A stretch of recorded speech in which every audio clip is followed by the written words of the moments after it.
Blog Talk Radio. Alternative facts.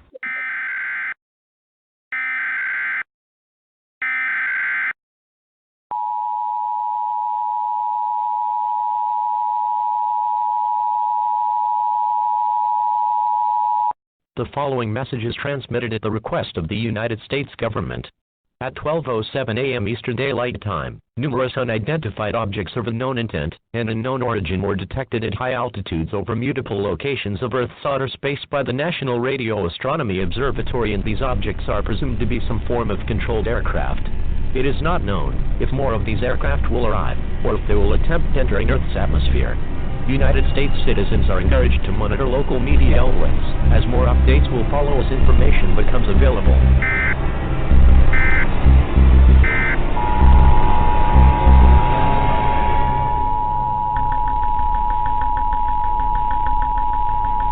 The following message is transmitted at the request of the United States government. Attacks by the undead have been reported in several states across the country. The dead are rising from their graves and are attacking the human race.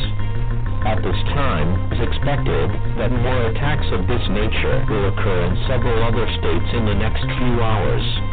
The intent behind their attack is unknown at this time. He has been observed that a byte or exchange of fluids is a method of transmission.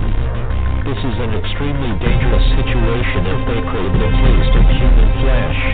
It is not known whether this event will last for hours, days, or even longer. Stay calm, as authorities have been dispatched to deal with these creatures. An all-clear siren will be sounded when this situation is under control.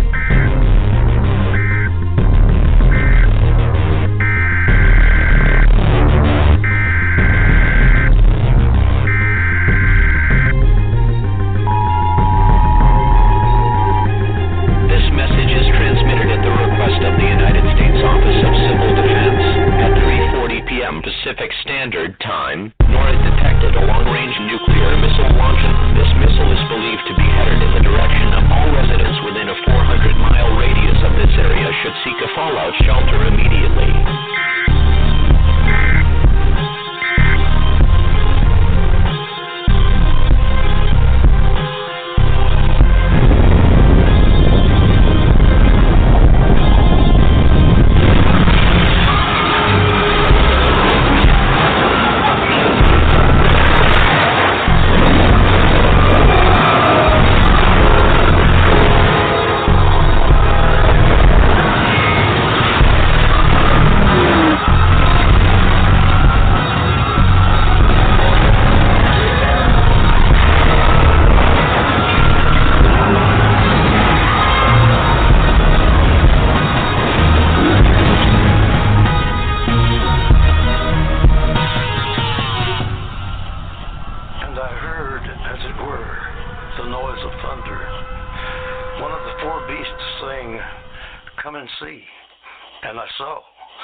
Welcome to Within the Chaos with your host, Rodney the Viking Shortridge. I want to give a big old shout out to the Facebook paranormal groups that allow us to post our shows on their pages and helping us to get the word out about all of our guests. If anyone would like to speak to Black Diamond Paranormal Society, BDPS, to discuss your paranormal questions or issues, go to our website at blackdiamondps.org or email blackdiamondps@yahoo.com. As always, our services are free. Good evening, everyone, and thank you for joining us tonight. You can listen in by calling 516-387-1922, or you can go to the Vibe Radio Network website at blogtalkradio.com/Vibe Radio Network. For deep within the heart of the Appalachian Mountains, I'd like to welcome everyone and thank you for listening to Within the Chaos. My name is Rodney Shortridge, and I'll be your host tonight.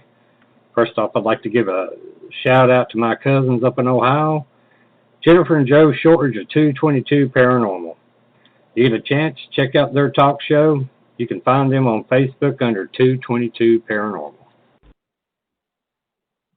Well, tonight, hope everybody's doing well. Tonight our special guest is a documentary filmmaker and multimedia artist, paranormal and cryptic researcher, Aleksandar Petakov. I want to take a few minutes to talk about a couple of things, especially, the coronavirus. Death toll is over 104,000 in America now. That's terrible, but and to add to it, I know a lot of people out here protesting for George Floyd and all the other African American men and women that have lost their lives to cops. It's a terrible thing that's going on right now, and I stand by the protesting. It's how we get change. It's how everybody speak up with one voice.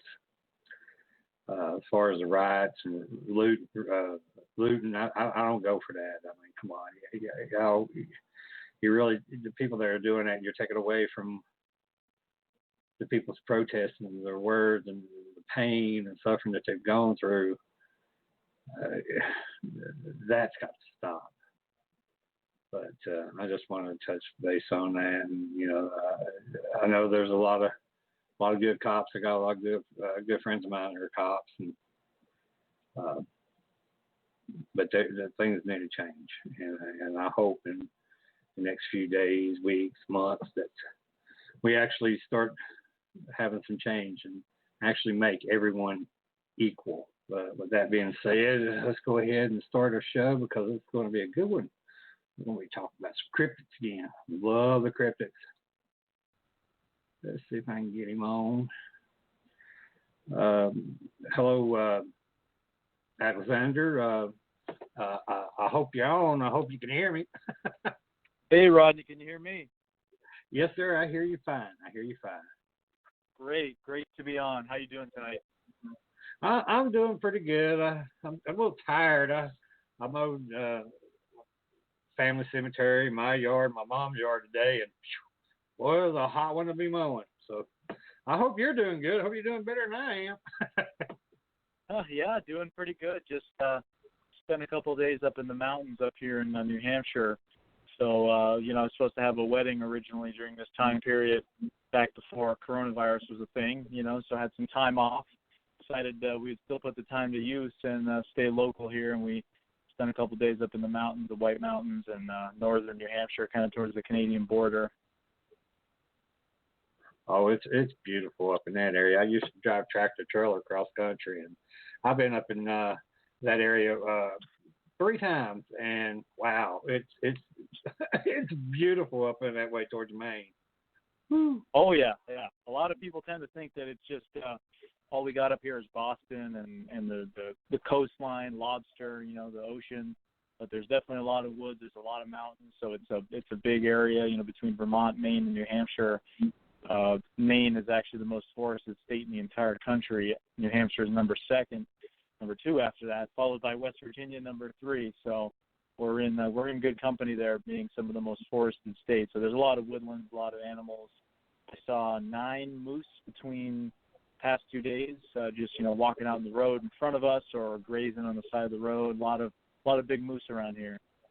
Oh wow, I've never seen a moose up close. I've seen pretty much everything else, but I've never got to see a moose yet. Yeah, they're it's a hit or miss kind of thing. I know people who live up in the mountains who rarely see them, and I was just up there for 2 days, and I happened to see 9, in a 2-day span. So I think it just kind of depends on luck, but there are times you can go, certain times of the night, where there's more of a chance of seeing them, or it's kind of, they say dawn and dusk are the best times to see them. Mm-hmm. Well, can you tell everyone a little bit about yourself, and what started you on the path to researching and investigating so many different creatures, legends, and the paranormal? Sure, yeah. I guess since I was a kid, I was always interested in these sorts of mystery stories, and I was told the story about the Yeti when I was a young kid up in the mountains on a ski trip, and just kind of all came together in my mind, and I was fascinated from a young age. So I started watching documentaries on the subjects and reading books, Loch Ness Monster, Bigfoot, anything I could get my hands on, basically. Started from there. As I got older, kind of went into college, had stuff going on with life, kind of dropped the passion for a little bit, but I decided to get back into it and start doing my own documentaries on these subjects, cryptozoology. Started kind of out with Loch Ness Monster and then going into Bigfoot, and I've since done stuff on mystery big cats as well as Lake Champlain monster known as Champ, some UFO stuff, a lot of other little projects here and there, but a lot of Bigfoot stuff too. And that's kind of the way I approach the research is more from a filmmaking perspective. So I look at it from that way. Okay. Now, I know you mentioned that you've researched big cats. Now, does that fall under like dogmen and werewolves, or are we talking about something that's completely standing on its own? Yeah, it would be much more on its own. So it's completely about mountain lions and like black panther type sightings. So generally animals that are known to exist. So So my recent project that just came out right as the coronavirus kind of struck, which was unfortunate timing, but it's a documentary called Lions of the East, and it's about mystery big cats here in New England. So there's a lot of people that claim to have seen mountain lions, but they're supposed to have been extinct here since the late 1800s and into the 1900s. That's when really they were all killed off, and they were killed off by farmers and a lot of hunters because they were a threat to livestock. There was a lot of sheep farming up here that time period. A lot of the forests were cut down. There was a lot of deforestation. So they claim to have hunted them all down, but since the 1920s, 30s, people have been saying they've been seeing them in the woods, and it's only been increasing in the last 100 years, especially as the forests have started to come back. And as I mentioned, we're now some of the most forested areas, so there's certainly a lot of habitat, but people are claiming to see them. And there's a lot of people who have had sightings across the entire East Coast, not just New England, but down into all the way Arkansas, West Virginia, Ohio, Pennsylvania, all over the place. And mountain lions are only supposed to exist in the Rocky Mountains and a little bit, west of there rather, because that's sort of their known range now. As they were killed off in the entire East Coast. There's been a lot of sightings, and there's even been a couple that have moved back this way from the West Coast or from the sort of North Dakota area. That's where there was a big cat in Connecticut that was killed in 2011. Connecticut, of all places, only an hour outside of New York City, and it was struck by a car. And its DNA revealed that it was from a population that was actually in South Dakota, not North Dakota, but South Dakota, which is pretty interesting. It means it traveled a long way to get there. Oh, wow. Yeah, I know. I've heard of sightings in my area here in Virginia, and I know a lot of people have spoke of hearing scream and holler like the ones that you're talking about that's in South Dakota or out west. Is people bringing them here, or are they actually traveling, to the East Coast are they trying to repopulate the area, you think? Yeah, that seems to be one of the leading theories, is that they're just expanding their range. So they're moving on from areas where there's known populations and just coming out this way. And there's nothing to stop them. It's not like any state borders are enforced, aside from maybe the U.S. and Canada, certain sections. It's not like there's a wall between states that sort of lets animals not go through. So they're just moving eastward. That seems to be the trend. But there's also some people who speculate that perhaps certain pockets of the subspecies, the eastern mountain lion, which was just the subspecies that lived here on the East Coast, that actually certain pockets may have survived in parts of areas that were untouched by logging, and that perhaps they are the ones that are responsible for those sightings that took place in the 1930s and into the 50s and 60s and all up and down, and now they're starting to intermix with some of the ones from the West Coast. There's a lot of different theories. Some people say, it's all just escaped pets, but there'd have to be thousands upon thousands of people illegally holding mountain lions, or zoos releasing their mountain lions, and once you kind of look into that, there are very few cases where that actually does happen. It's mostly, really the only confirmed case we have of one coming from the West would be that Connecticut cat that was killed, like I said, in Connecticut, outside of New York City, which is the last place you'd expect to see a mountain lion. And I actually ran into, at a paranormal convention, I ran into a guy who was a cop down there in this small town in Connecticut, and he claimed, to have seen a mountain lion. A couple days before this mountain lion was killed in 2011, virtually 5 miles down the road from where it was killed, he said he described seeing a mountain lion crossing the road. It was tawny colored with a long tail. And when he told his fellow officers and other people, they said, it's definitely, it was a bobcat, it wasn't a mountain lion, there's no way. He's like, I know what I saw. And then a couple days later, a mountain lion was killed right in that near area. So he obviously saw that same cat, which is very interesting because how many other people have sightings that people will just write off, and others will say, you didn't see a mountain lion. Well, he's one of the only ones who had his sighting confirmed, and I can't, it was a strike of luck that I even ran into the guy in the first place, and we started talking about that, and I managed to interview him for my documentary. But so you can only imagine how many thousands of people out there are that have seen mountain lions that have been laughed at or ridiculed and just told that they didn't see that because they can't be here, yet they are in some capacity here. And a lot of the state officials I spoke to for the interview in New Hampshire and Vermont, they claimed, we don't have a breeding population, but it's certainly possible we could have one that's just traveling through the state. Wow. Well, you also research lake and sea monsters, like you brought up Loch Ness Monster. What have you found out in your research about Nessie, and does it really exist, or is it just all a hoax? Sure, that's a good question. So that was the first sort of documentary I did was, when I traveled to Loch Ness back in 2015, I was just it was a childhood wish to go to Loch Ness. That was a place I'd always wanted to go. It's one of those kind of bucket list items, places you have to hit, especially if you're into cryptozoology. So I went there, I talked to some people, filmed some stuff, and I put the documentary together. And in a strange way, I was kind of let down. It didn't really live up to my expectation, I suppose. I think it's difficult when you see some place on TV all the time and you imagined a certain way, and then the reality sort of isn't exactly what you imagined. But not so much that was what disappointed me, but it was that the Loch Ness Monster, a lot of the classic pieces of evidence, whether it be the photograph or some of the photos, videos, have turned out to be hoaxes or just not really conclusive to be proof. So I sort of was a little bit disappointed in that, but I suppose there's always a possibility that there's something. I don't know if it's real or not, but there are definitely large sea animals that might be able to get in there at some point to the lake. I don't know what exactly is going on there, but a lot of the folks I spoke to, they admit a lot of it was for tourism. So Loch Ness gets a lot of tourist money. It's the most visited place in Scotland, actually, for tourism. So they get millions of dollars of tourism money. So there's certainly a little bit of perhaps a motivation by the locals to kind of keep the legend going, if indeed there is not one. But it's a beautiful place.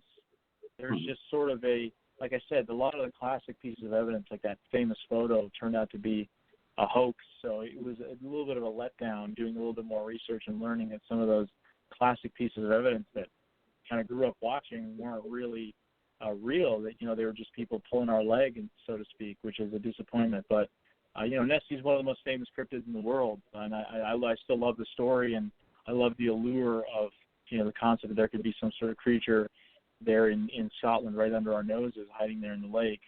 So I'm definitely rooting for Nessie, so to speak. Oh, that'd be awesome. I'm like you. I watched this documentaries and stuff when I was a kid of Egypt and Nessie and Bigfoot and so forth, and I've always had this fascination, and that's the reason why. I love the fact that I get to talk to people like you and other people that do this type of research, and it still amazes me today.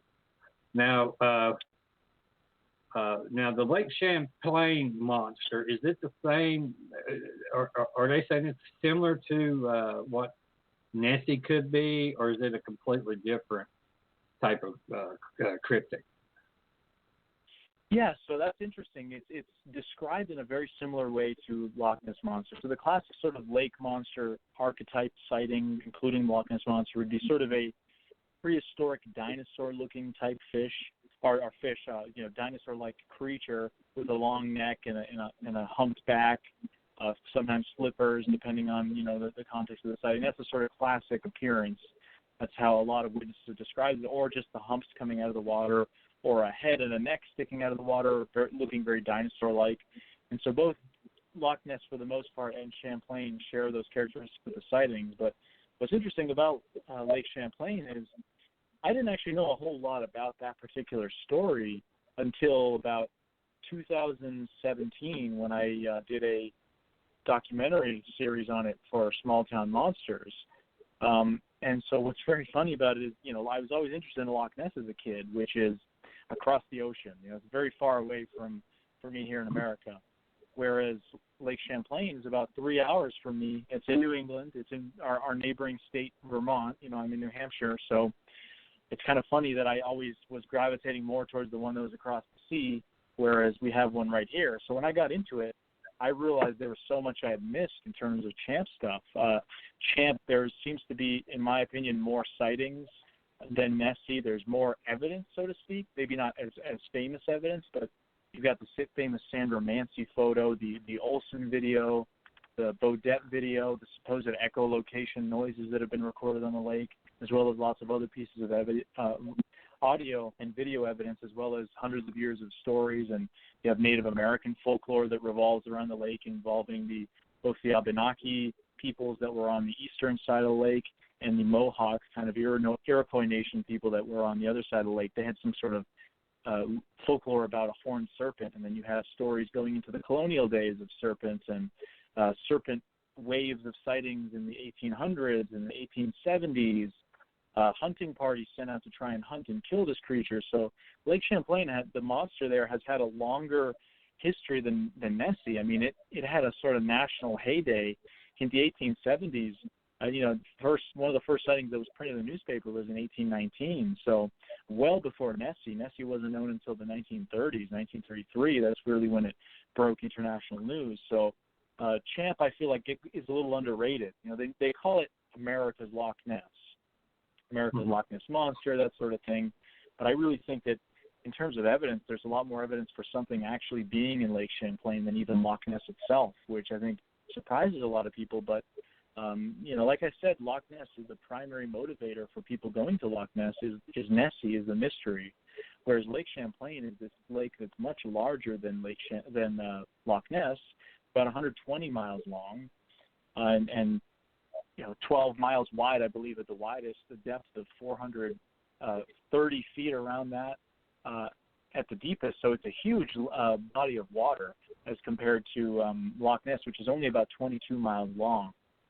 So there's a lot more space in Lake Champlain, and it's one of the largest lakes in America. I mean, it's in the top 15. Obviously, it's a lot smaller than some of the Great Lakes, but it's a huge area, and it has some of the most biodiversity in any lake in America. There's 90-plus species of fish and all sorts of animals, giant sturgeon.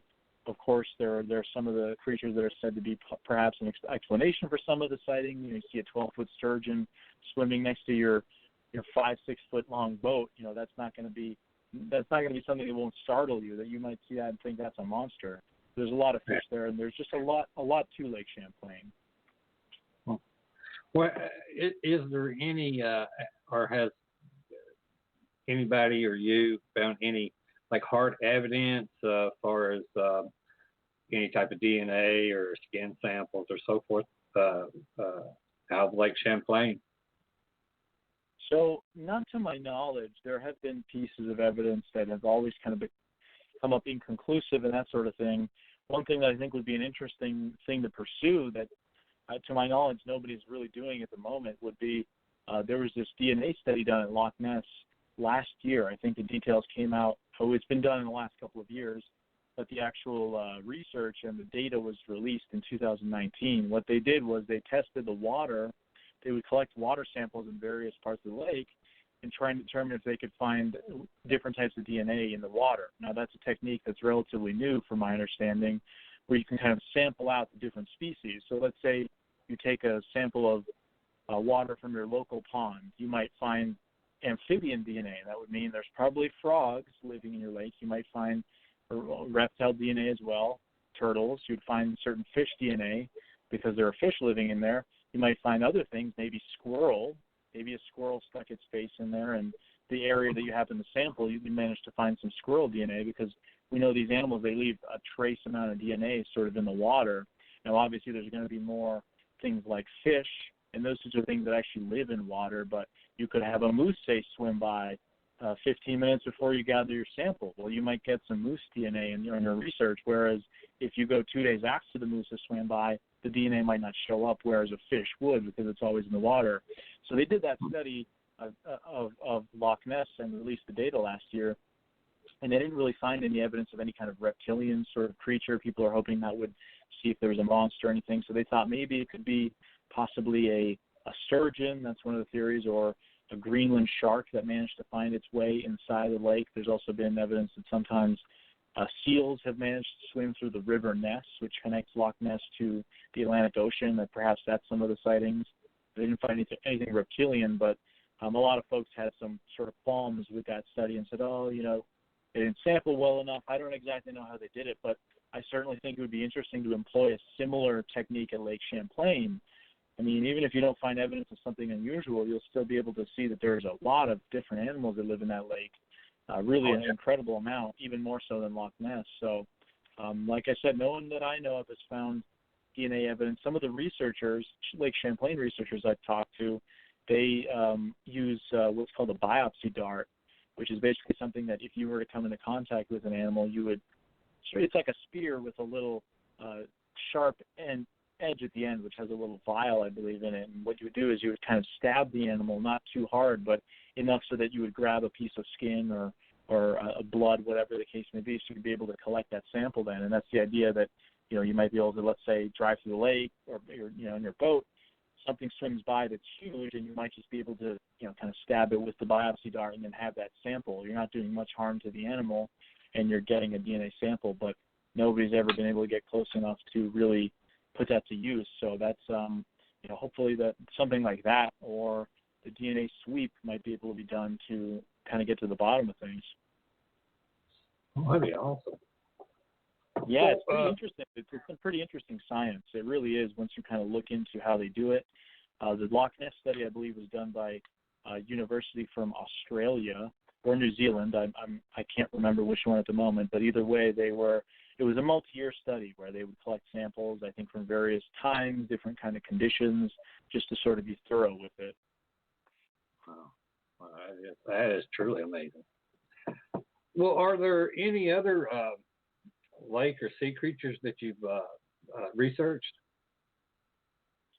So I've done some other stuff, sort of preliminary research for presentations and that sort of stuff. There's a lot of New England, as I mentioned earlier, we're famous for our coastline here, Maine, Maine and lobster, Massachusetts, obviously Cape Cod, a lot of ocean places along the sea as well. So there have been lots of sightings of lake monster, sea monsters over the years.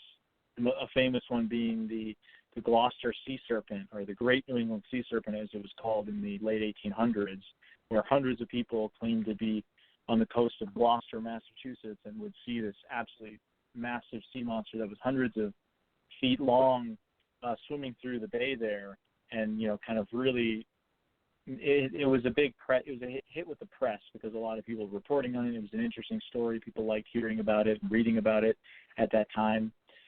So I've done a little bit of just reading on some of that. I've been to that area, to Gloucester, and picked up a local book from an author who kind of compiled the stories of people that claim to have seen it. And there have been some modern sightings of lake monsters up in Maine, along the seacoast, and other parts of New England, certainly off the Connecticut coast, New England, or Long Island Sound, So there are some modern sightings. A lot of them tend to be in the older days. There were stories of krakens attacking people's ships, and that was when commerce by sea was obviously more prevalent than it is today. There was a lot of whaling ships out there. There was all sorts of fishermen, more so than today, even though there still are. I'm friends with some fishermen that have seen some pretty gnarly big fish out there, and great white sharks are starting to return to Cape Cod now after many years of there not being very many of them, which is kind of funny because that sort of fulfills the sort of Jaws, the movie Jaws storyline, which has to deal with a little New England island that has a great white that shows up. Well, now Cape Cod, which a lot of what was filmed with Jaws was sort of based on that area, and Nantucket and some of those islands off the coast of Massachusetts, has a large resident population of great whites. I mean, we're talking hundreds, if not thousands, coming into the area because the seal population has really taken a rise. So once those animals are increased, so do the prey species, the great whites that hunt them. So in the 1970s, you had a Animal Protection Act, a Mammal Protection Act, actually. Before that, they used to cull the seals and kill most of them. And as of the 1970s, there was that regulation where you couldn't hunt the seals anymore. So their populations, I mean, it's up to 50 to 70,000 from what I've heard off the coast of Massachusetts. So when that happens, the great whites come back, and that's a big food source for them. So there's a lot of great white sightings there, and I track a little bit of that too. And I've been out there trying to film them with my drone past couple of years, and I went to a beach back in must have been fall of 2018. There were 2 attacks, shark attacks that summer off the coast of Cape Cod. One of which a guy survived barely. The other one, unfortunately, the guy was killed by the great white. It attacked him. He was a boogie boarder. He was wearing a wetsuit. He bled to death on the beach before the ambulance could get there because the bite was just catastrophic. The way that the great whites hunt is they'll ambush from under. That's what they do. Sort of like in the movie Jaws when you see the camera going up to somebody. That's really what they do because that's what they surprise the seals. So he had gotten attacked and bled out before the ambulance showed up. And I went to that beach almost a week after he was killed, and there was a lot of people out there, and everyone was still looking for sharks, and it was pretty interesting. So that's another sort of sea monster. But in terms of the more classic reptilian sort of snake-like sea monsters, there in years past there were certainly lots of stories. There's a couple actually from Rhode Island where in the late 90s, I believe, they found a carcass of a skeleton-like creature that washed up, and it was on an area called Block Island, Rhode Island, which is a small island off the coast of Rhode Island, which, funnily enough, Rhode Island is not an island. It's just called an island. But Block Island, there was this strange 14-foot-long skeleton that looked kind of snake-like, and they nicknamed it the Loch Ness Monster.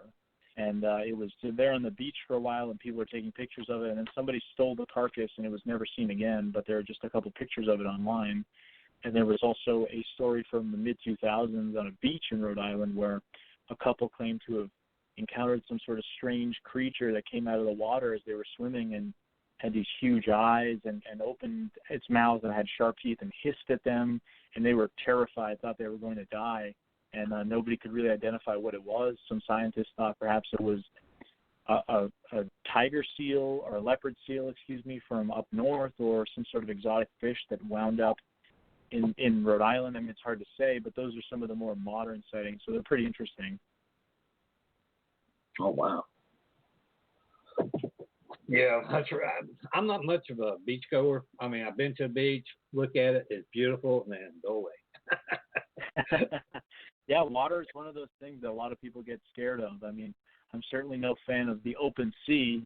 Wouldn't like to be swimming out in the middle of the ocean by myself, I'll tell you that. But there's something fascinating about it. I've been shark cage diving in South Africa, and it's just an amazing thing when you're in the water and these things are coming at you. I mean, it may sound crazy to some people, might think that's suicidal, but you gain an appreciation for how amazing these animals are. And I'm an animal lover.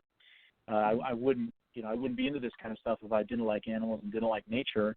So for me, it's just one of those things. When you see an animal, like even the moose I saw yesterday, you're watching them from a distance.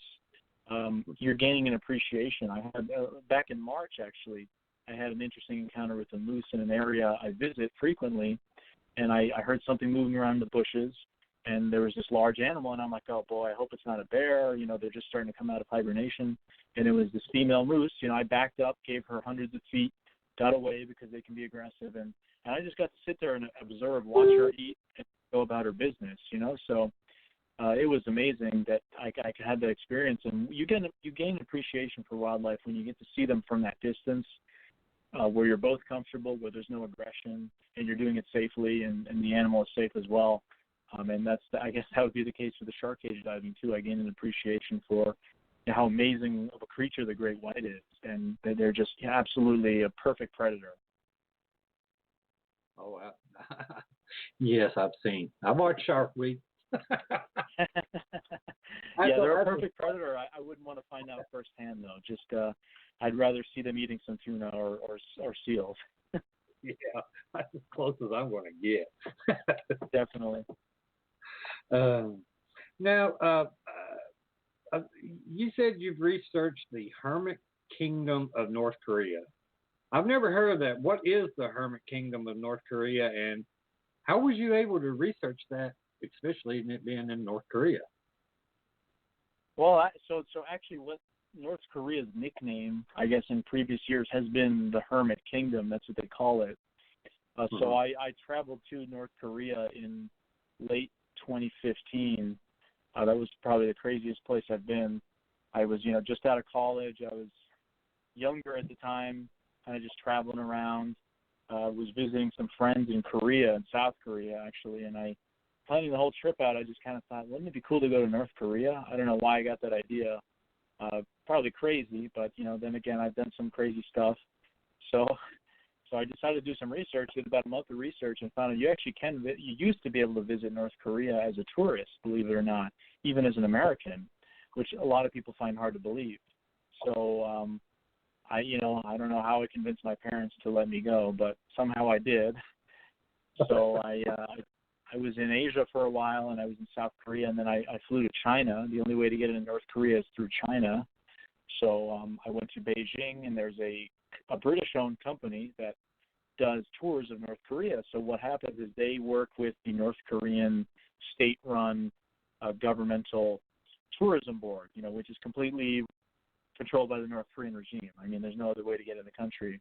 And what they do is the tour company I was with, they take you on the tour, and you're basically being led around by guides, and it's not like if you go on a vacation to another state. Let's say I'm just going to go to Arizona and I can just drive around and do whatever I want. That's not the case. You can't do that there. Everything on your itinerary is completely planned out and done in a way that you know exactly where you're going. You're always with a tour group. The only time you're ever alone is when you're in the bathroom or in your hotel room at night. That's it. So it was a crazy trip, but long story short, basically you go to Beijing. You have to go the day before you fly out to North Korea. You're going to a meeting where they give you a sort of briefing about what to do, and please be on your best behavior. Of all places to be best behaved, it should be North Korea, and no talking politics or anything, and just kind of suspend your beliefs for 3-4 days while you're there, because you want to make it out safely. And they said there's not really any danger. You'll be treated all right as long as you don't do anything crazy that you wouldn't do. And you wouldn't go to any country and just get drunk and try and steal stuff. That probably wouldn't be a good idea anywhere you go, let alone North Korea. That's probably the last place you want to do that. So we went on the trip, and you fly out of Beijing, fly on the infamous Air Koryo, which is the North Korean airline. Very bizarre. And then you're in Pyongyang, North Korea, and then they take you around to various war museums and monuments, and it's very creepy. It's a government propaganda tour. What they do is they take you to all these places where they talk about how evil America is and how the war was bad and all this other kind of stuff. But like I said, you just sort of have to accept it while you're there. You can talk all the trash you want when you get back, when you're out of North Korea, but while you're there, you have to go along with the rules. And it was interesting. There was a lot of other tourists from America. There was some British people, French, even some Japanese, even though the Japanese and North Koreans have been enemies for a long time. There's a lot of interesting, very open-minded people on the tour, people that were curious like myself that kind of said, hey, everyone says you can't go here. Well, we're going to go and see what it's like. And, we were treated very nicely.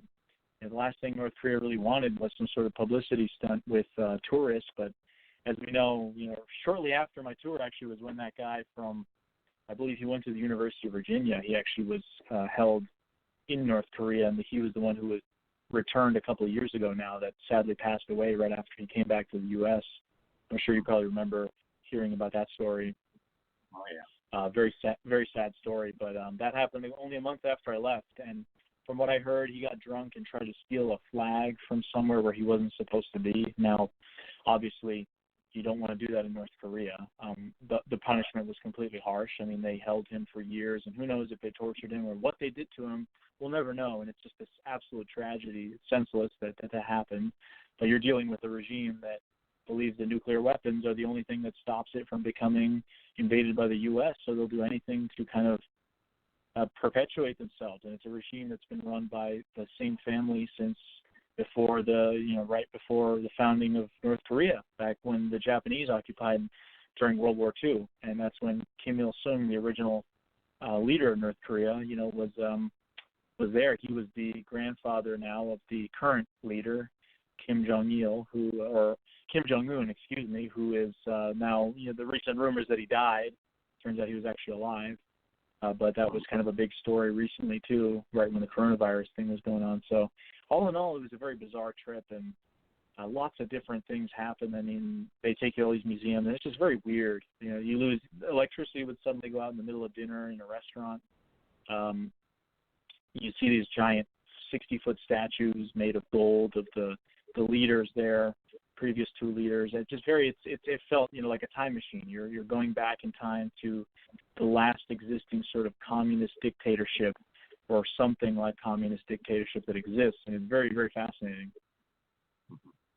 Yeah, that's what I was going to ask you. How did you feel, throughout the entire experience? I mean, did you feel paranoid or any type of fear, or was it just very interesting? There's a little bit of everything. I wouldn't say so much fear because, you're with a big other group of tourists and there's other, people that are in your same shoes. I was traveling alone, which, was a little scary, but you quickly become friends with people on your tour and a lot of other solo travelers. So we all kind of became friends. But it was very interesting, but there was also some paranoia because there was about 60 of us in our tour group, and they would pair you off into groups of 20 apiece.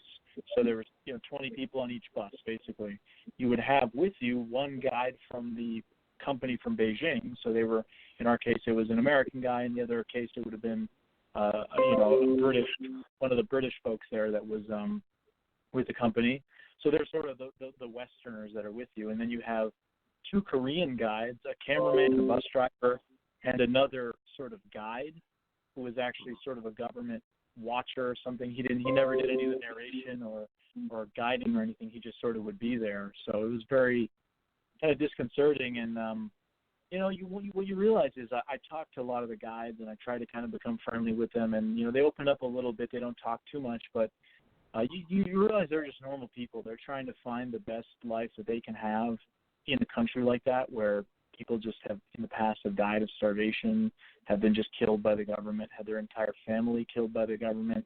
And a lot of these people, for them especially, they're very privileged to be working in tourism because they get to meet people from every part of the world.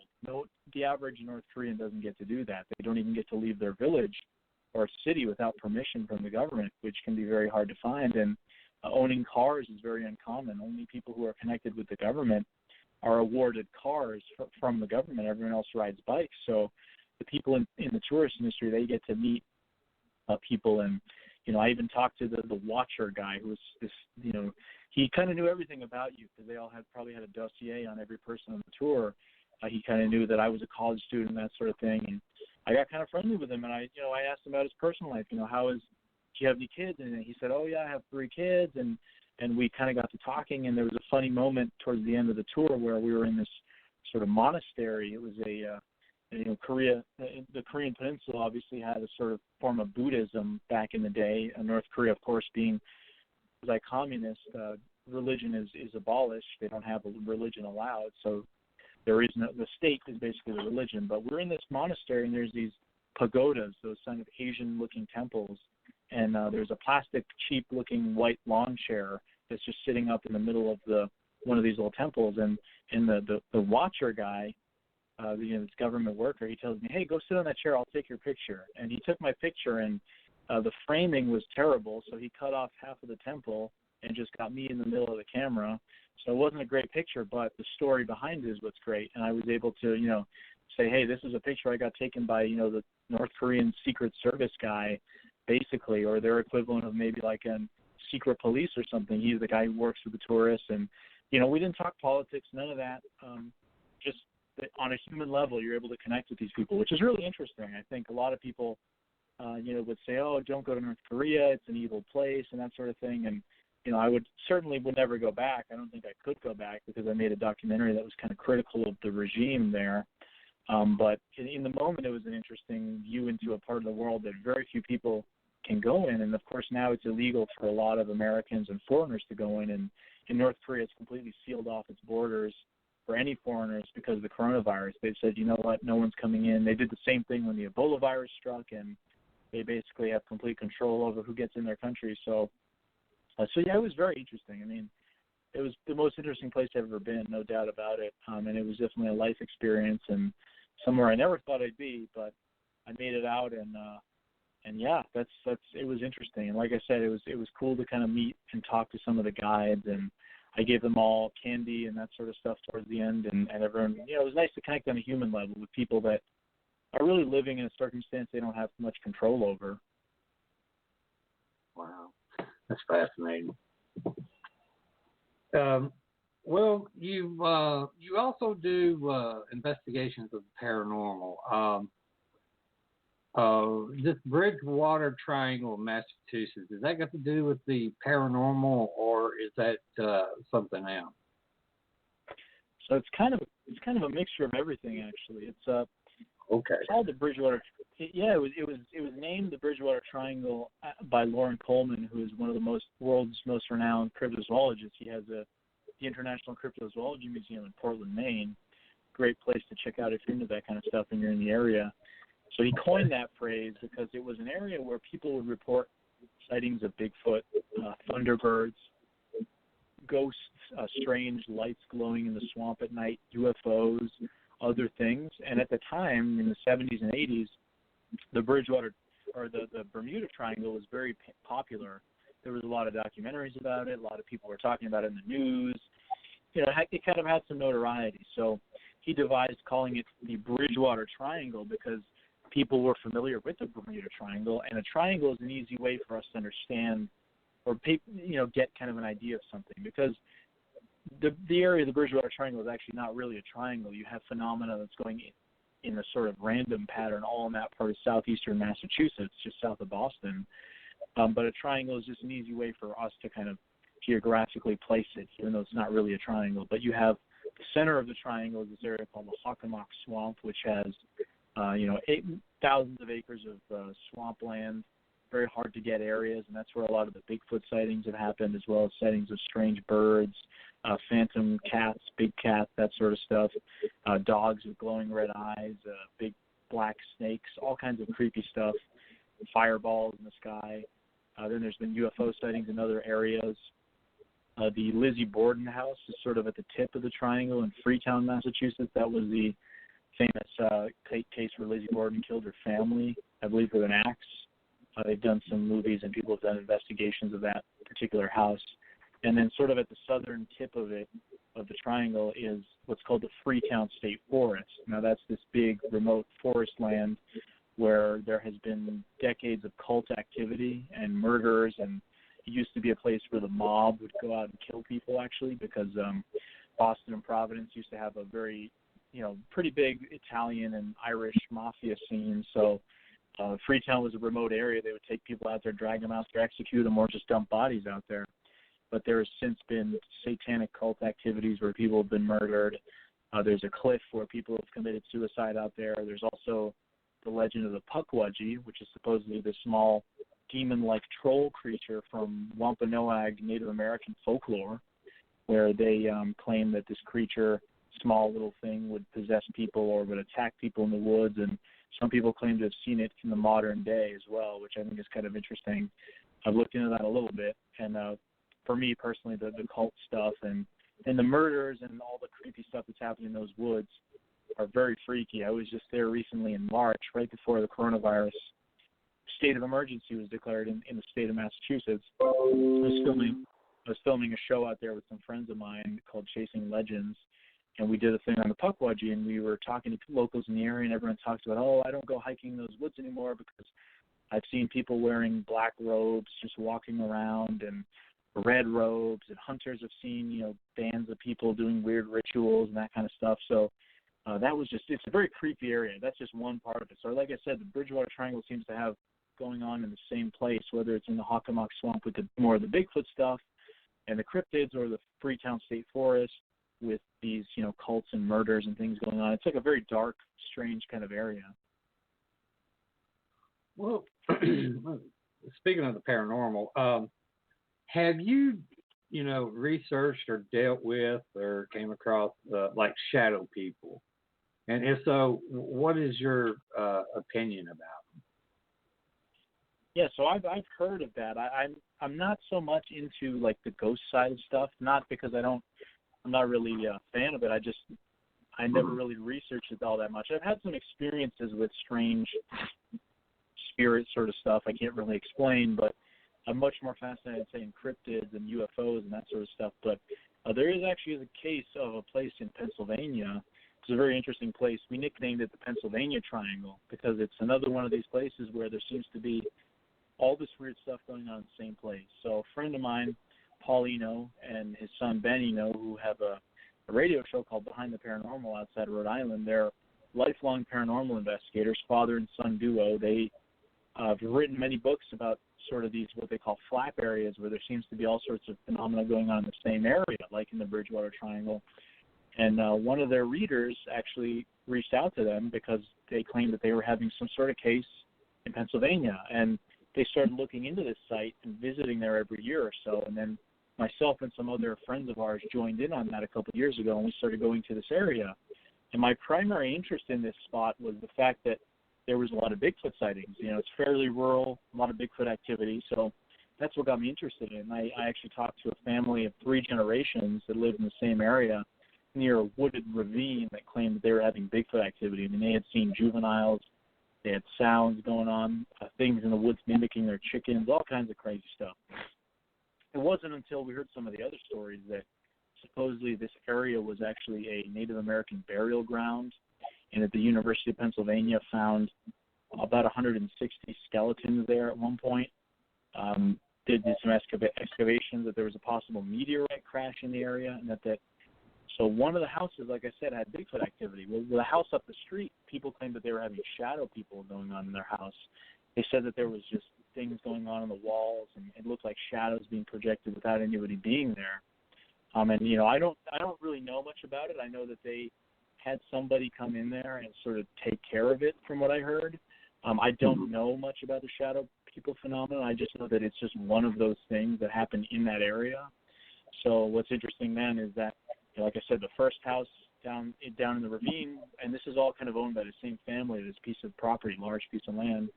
The one family had the Bigfoot stuff. The other family had shadow people. And then the house that we were staying at down the road had more of UFO activity. And that's actually where last year, about a year ago, we saw a massive UFO in the sky. 5 of us saw it fly up into the air. It looked like a kind of cloud that was just illuminated with a light inside of it, moving very slow, almost like in slow motion, and we saw what looked like a brighter, smaller, defined object fly out of it and back into it multiple times. And we actually filmed it on night vision camera, so we have video and audio of that at the time. And it's just an interesting area. But like I said, with the shadow people, I don't know what exactly is going on there. I've never really investigated that personally. I just know of that case where it happened right there at that particular property in what we call the Pennsylvania Triangle. Well, where you've investigated so many different aspects as far as crypto and UFOs and so forth, I've always had a theory that the paranormal and all this somehow fit together. I don't know how, but I feel like there's some kind of connection with all of them. Well, do you feel that way, or do you think there's something else that a lot of us, whether you're on the paranormal side, the crypto side, or the ufology side, do you think there's something we're missing, or is there something that we need to, maybe all of us get together and maybe connect the pieces? Yeah, that's a good question. I'm not entirely sure. I think that there are certainly connections, perhaps, with some phenomena. But I guess when I look at a particular creature or case, I look at it more singularly. So if I'm looking at mountain lions, chances are that that's probably more on the biological scale of things, where that's pretty clean cut. That's going to be just an animal that used to live in the eastern United States moving back here, or the Tasmanian tiger, the thylacine, an animal that was thought to be extinct that probably might be still alive, or the coelacanth, a fish that was thought to be extinct that was still alive. those are more biological animals, right? Or maybe even, cases like the giant sloth in South America. Maybe that's just a surviving giant ground sloth. I don't think there's anything paranormal about that. But then you'd look at something like Mothman, which is more, it typically gets put into more of the cryptid category, whereas that was more of a paranormal kind of thing where you had UFOs, sightings were involved. There were people seeing men in black and being visited by mysterious men in black and men in suits. And then you had this massive bridge collapse that killed a lot of people in Point Pleasant, West Virginia. So I think it really depends on the case. I mean, when I look at, let's say that I mentioned, why is it that there are Bigfoot sightings going on in the same area where you have all this other stuff going on? I don't know. Is it connected? Some people claim they've seen UFOs and Bigfoots in conjunction. From what I know, in my experience, the majority of the Bigfoot eyewitnesses I've talked to have the Bigfoot sightings they've had, 70-80% of them are what you'd expect if you saw any other normal animal. So let's say you saw a moose or a bear, he just would run away or it's trying to get away from you. That's the majority of the Bigfoot sightings. It looks like a biological animal, whereas some percentage of sightings, people claim, it disappeared or there was a ball of light involved and it almost seemed paranormal. So I don't really know. I mean, maybe there is a connection between it all. I think certainly a lot of people are moving more towards that, and you have more people that are into UFOs and ghosts getting into Bigfoot research, then you probably have more people that are into Bigfoot that aren't really getting into UFOs or ghosts. I mean, I was primarily into cryptozoology from that sort of flesh and blood perspective until I saw that UFO, and that kind of got me into the UFO field. I didn't really, consider myself a UFO researcher or anything like that until I had that experience, and I didn't ask to have that experience. It just sort of happened with a number of folks that I trust, and absolutely very, very kind of interesting to have that experience. But I don't know. I think it's just there's so much we don't know. For anyone to claim that it's absolutely one way or the other, I think is the wrong perspective, because some things, like I said, we can say, okay, I mean, if we're talking big cats, that's probably not going to be paranormal in nature, but something like Bigfoot or Mothman or something else, maybe there's a little bit more of a connection. I really don't know. I can't say no, because I think even people that, when they claim to be an expert, it's kind of a red flag, because how much can you really know about something that doesn't exist? Maybe you have an idea or some theories about what might be going on. That's for sure. But anyone that claims to have the answers without sort of producing it, I would be skeptical of, because I mean, do we really have answers to any of this stuff now? I don't know. I'll never know what that thing is that I saw. I mean, maybe one day I will, I hope, but it could have been some super secret government technology, and it just flies in a way that no known aircraft flies. I mean, that's very possible. I don't know. But it truly was a UFO in the sense of the word, unidentified flying object. Well, have you had any other UFO experiences, and people that you've spoke to about their experiences that may have connected with yours? I've had one other sighting of something that I could only describe as a UFO based on the way it behaved, and it was actually in Northern California, way up in the mountains near Willow Creek, which is sort of the town that's famous for Bigfoot, and close to Willow Creek is Bluff Creek, which is where the famous Patterson-Gimlin film was taken, and that's actually where the word Bigfoot came from, because that's where logging crews in the 1950s were cutting through some of those woods and were finding these footprints, and the local newspapers just called it the Bigfoot, Bigfoot creature. It used to be called Sasquatch before that, but it was Bigfoot, and that term stuck. It became a national term, so a lot of people use it now. So we were there back in 2016, and I was out there, I was doing a little documentary on Bigfoot and just kind of traveling Northern California, and happened to be hanging out at night, looking at the stars, and beautiful sky, absolutely no you're 6 hours north of San Francisco. That's the closest city to you, big city, so there's really nothing out there. So there's no light pollution. You're amazing stars like you've never seen. And I'm looking up, and there's just this small other object. Another person was next to me, and they saw it. And it looked like a star off in the distance, but it was moving such a fast rate from right to left and then down and back, and it just behaved like nothing I've ever seen. So that I've seen, satellites flying through the sky, plenty of those. You see a lot of those if you observe the sky nowadays, planes, drones, that sort of stuff. We were completely isolated. There was nobody around us. And I own a drone, and I use drones, so I know exactly what they're like. there's no way somebody wouldn't be able to fly it from that distance, especially at those speeds. So it truly was a UFO, and if it was a shooting star, it was remote controlled, as I joked, because there's no way that a shooting star would be moving in that sort of way back and forth in a sustained pattern without sort of dissipating as shooting stars do. So that was interesting. I've seen some kind of glowing orbs type stuff in the woods. One was in Pennsylvania there just for a brief moment. Another was up in New Hampshire in the mountains in a sort of Bigfoot area. Or I was filming a documentary with a Bigfoot researcher, and we saw this glowing thing in the woods during the daytime. In Pennsylvania, the one I saw was at night, and it went right behind a tree very quickly. Myself and another person saw it. I have no explanation for what those might be, but a lot of people like to talk about orbs and that kind of stuff. But UFOs, it's an interesting subject. I mean, up here in New Hampshire, of course, you have in the mountains the famous Betty and Barney Hill case, which is one of the most famous abduction stories that happened in the late 1950s or actually early 1960s, where Betty and Barney Hill claimed to have been abducted by aliens. And that was one of the bigger national stories that happened at the time about that subject. And there's been a lot of sightings since then. And Exeter, New Hampshire has had they have a festival actually now based off of an incident that happened where there was these like red lights chasing each other in the sky, and they claimed to chase the police, and there was a very interesting kind of thing going on. Now, there was a military base not far from there, Air Force Base, called Pease Air Force Base, and there seems to be a lot of UFO sightings wherever Air Force bases are, so that maybe is either secret technology or somebody from another planet, dimension, whatever, is interested in our technology. I don't know, but there's definitely a lot of that sort of stuff here in the East Coast, and especially in New England. Well, what's your opinion about Area 51? Yeah, it's definitely a good one. Obviously, Area 51 has been pretty famous now for, in the recent years at least, with sort of Storm Area 51. That happened just about last summer, I believe, to sort of trying to break into Area 51.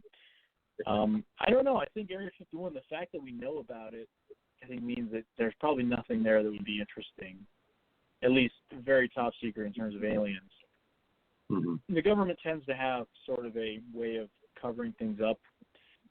They'll admit that something may exist. I mean, if there is an Area 51, or there's probably no aliens there, that's probably the Area 58 or something, you know? I don't know. I think Area 51 was definitely a place where we know for a fact it was a place where they used to test secret stealth bombers and secret new airplanes, you know, things that they worked on for decades until they actually admitted to the public existed. So you didn't find out until, like, the stealth bombers until much after they were actually being used, because, you know, the public is often kept in the dark about some of these military secrets. So a place like Area 51 would certainly function for that purpose. But like I said, I think since the government acknowledges that it's a place that exists, I don't think that it would have anything very interesting in there. They have, you know, 15 other secret bases that nobody knows about aside from the ones that work there that are, you know, that's where they keep all the interesting stuff. If they do have interesting stuff, which I'm sure they have plenty of, whether it be captured technology from other countries or secret technology that they're working on or whatever they may have, I don't know. Well, what's your opinion about where the government released, UFO footage from these U.S. Aircraft? Yeah, that's that's been a big thing in the news past couple of years now since they put out some of those videos. I don't know. I mean, often the question I like to ask people about is, do you trust the government? Oftentimes the answer, more often than not, is no. And I mean, coming from both sides of the aisle, both any political persuasion, people probably don't trust the government. That seems to be the case, right? So why would you trust them with information about UFOs, right? That's what I would kind of ask people. I know a lot of folks in the UFO community kind of say that as well. Certainly not the first time or the last time it'll be said, but why would you trust them with that sort of stuff? I mean, they lie to us repeatedly on a lot of different things, so why would they tell the truth about something that would be earth-shaking in terms of there being other life that exists in the world? So I think a lot of times when they put that kind of information out, maybe it's sort of like I said, acknowledging Area 51 is a way of getting the heat off your chest in a way, because you're saying, yeah, it exists. Meanwhile, you have an actual facility where the real good stuff is kept, or putting out these videos to kind of say, well, hey, we don't know what it is, but it's just kind of out there. They're sort of admitting that it's there, but it's interesting, even though that would be a big story normally nowadays, didn't really seem to make much headway, except for maybe the communities, the UFO communities, because there's a lot of other stuff going on. Our news cycle is just crazy fast that people can barely keep up. So maybe 20 years ago, the UFO story would have been front page news everywhere, but now it's it's just sort of a footnote in the news. It's just like something that's briefly mentioned, which I think is too bad, because it's definitely an interesting subject, and people have been pressing the government for more details about this. But like I said, I don't think we'll ever get a full picture from them. So I think a lot of the times when people are looking into the UFO stuff, and they see stuff like the government footage that was released, and it's interesting. You have former military, former Air Force guys from around the world, all different countries that have come after retirement or whatever, have come out and said, yeah, we saw these things. I mean, in World War II, they called them Foo Fighters. They thought that they were, at the end of right when the Cold War was starting, they thought, oh, that's just leftover secret Nazi technology, or that's Soviet technology. And the Soviets are saying, oh, that's the new technology the Americans have. Nobody really knew what these things were. And then you had the UFO craze, and there's always been an interest because there's the idea that there is life beyond our world, which, I mean, it would be really hard to say that there isn't at this point. There's just so many planets and stars out there that there has to be something. And some people are even talking about different dimensions. I mean, I don't know, but I think a lot of people get into the UFO subject. It becomes more of like a personal quest to kind of find out the truth for yourself, because I don't think we'll ever really get a concrete answer from a government institution or something like that. It'll have to be more grassroots in a way. And I'm certainly not somebody that spends all their time in the UFO world. I have plenty of friends and colleagues who do, and I totally respect that. That's their passion. That's what they're into. I'm primarily more interested in other things. The UFOs definitely interest me based on my experiences, but that's what kind of the research that I've done has been more personally trying to figure out what I saw. What did I see? What did we all see that night? Why did we see it? That kind of thing.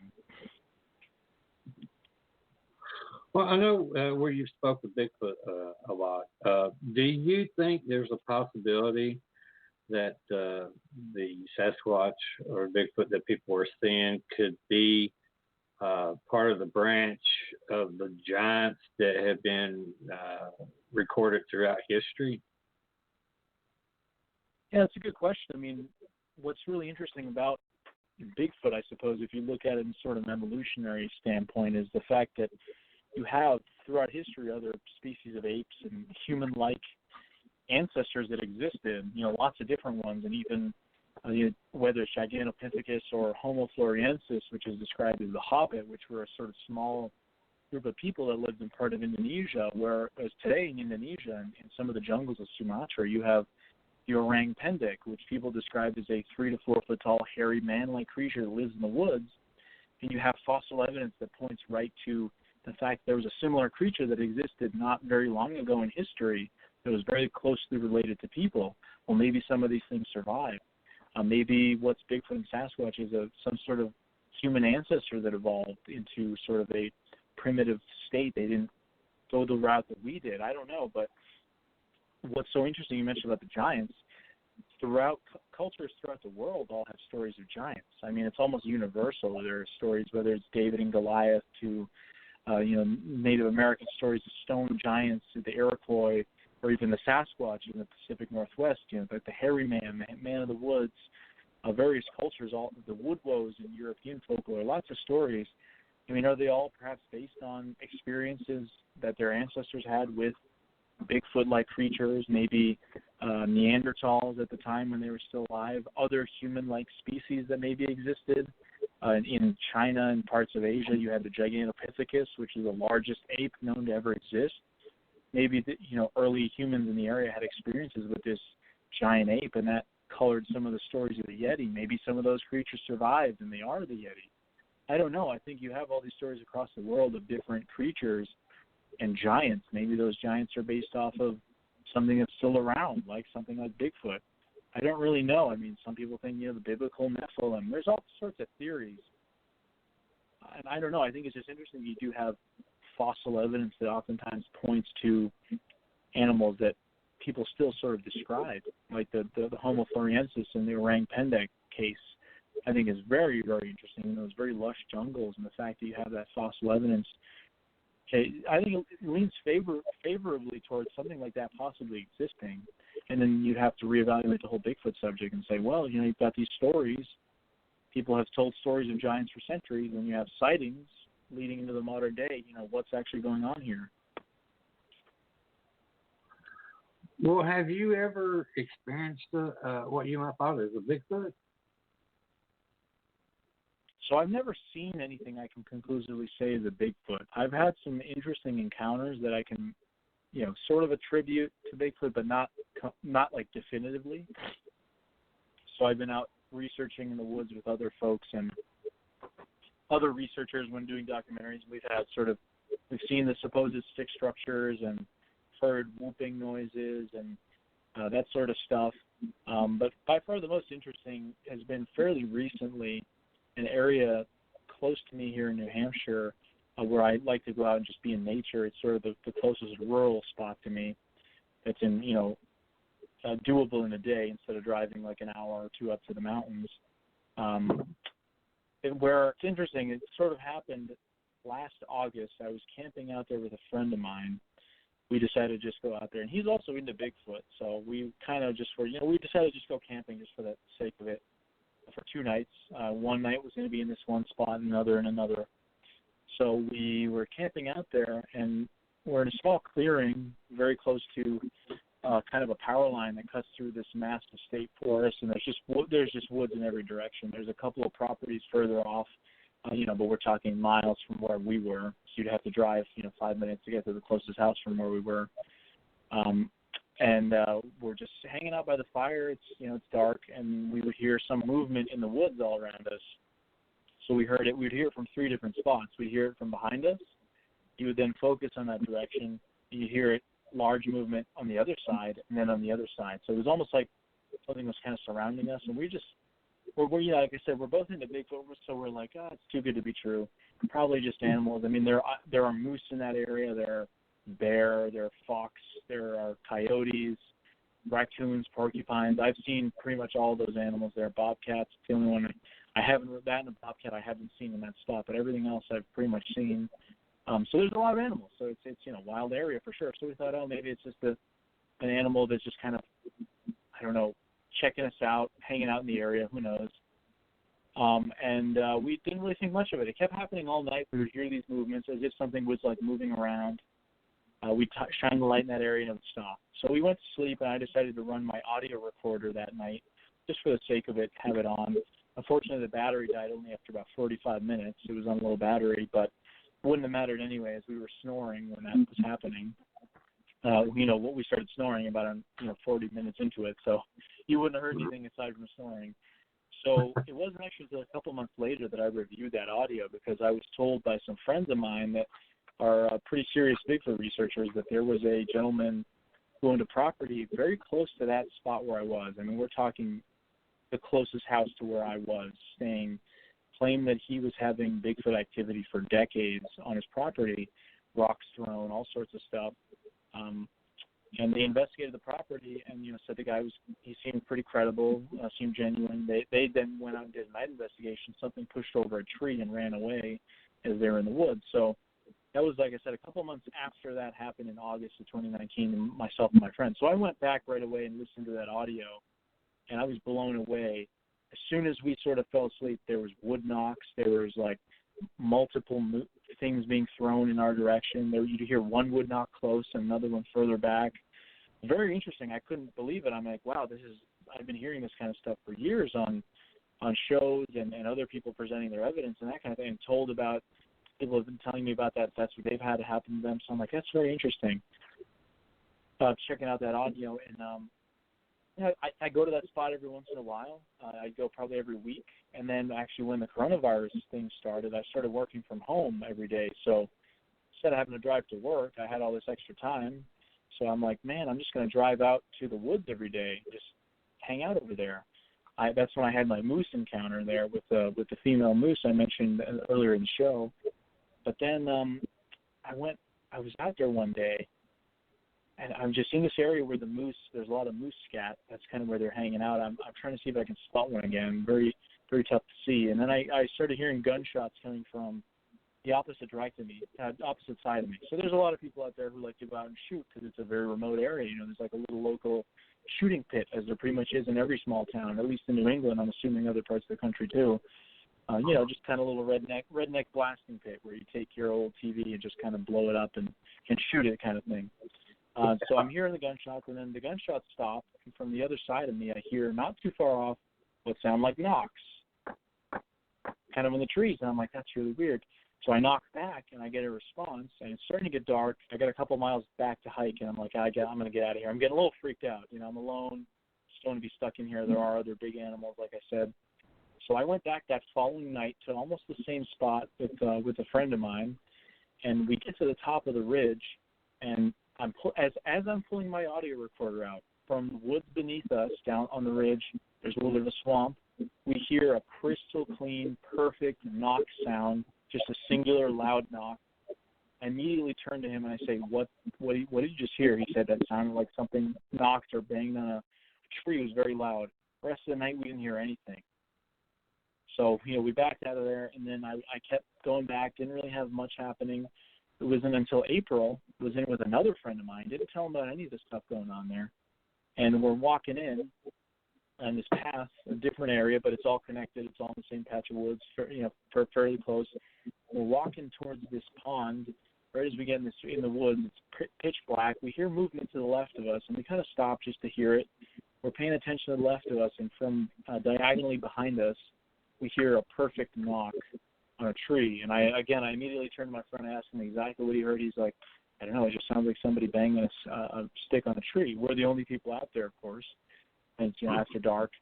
And then we listened for about 10 minutes. There was more knocks going on. There was, you know, a lot more. There was something kind of trying to push over a tree, and I actually audio recorded that as well, which was really interesting. And then I haven't had anything really happen since April. I've slept out in that spot again that I had the sounds in August, but I actually ended up meeting the property owner there who had the activity, and I talked to him about a lot of the stuff, and it seems like it's all going on in the same area. Pretty interesting. So that's sort of the recent stuff I've had happen. I've had other stuff happen in Ohio, wood knock kind of thing up in the White Mountains of New Hampshire as well. Similar sort of things, but this is probably the most definitive. And I can't claim 100% that it's Bigfoot, but it's definitely interesting. And you know, there's been like one thing after another, seemingly in the spot that happens. And just recently I was out there and some kids were hanging out there and they're making these strange noises, and I'm like, what are they doing? And then they just start calling out Bigfoot, and I'm like, what is going on? So I eventually went over to them and I'm asking them, like, what are you guys doing? They're like, oh, nothing, we're just hanging out. They're being very weird. They were acting strange, and I'm like, why'd you guys say Bigfoot? They say, oh, I don't know, we just thought our friend was hiding in the woods. It was very weird. I'm like, they're up to something. Maybe they've had something happen in the area and they're too shy to talk about it. I don't know, but it's definitely interesting.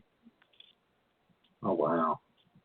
I know it's a pretty active kind of investigation, I guess you could say. I'm not really much of a field researcher. I'm more interested in kind of what's going on and maybe experiencing something for myself if that really is what's going on there.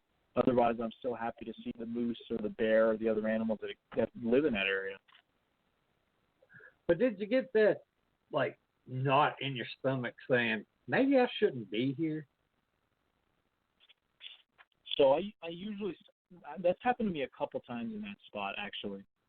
One of them was way before I recorded that audio. In August, I was out there alone one time at that shooting pit, just kind of, doing some target practice.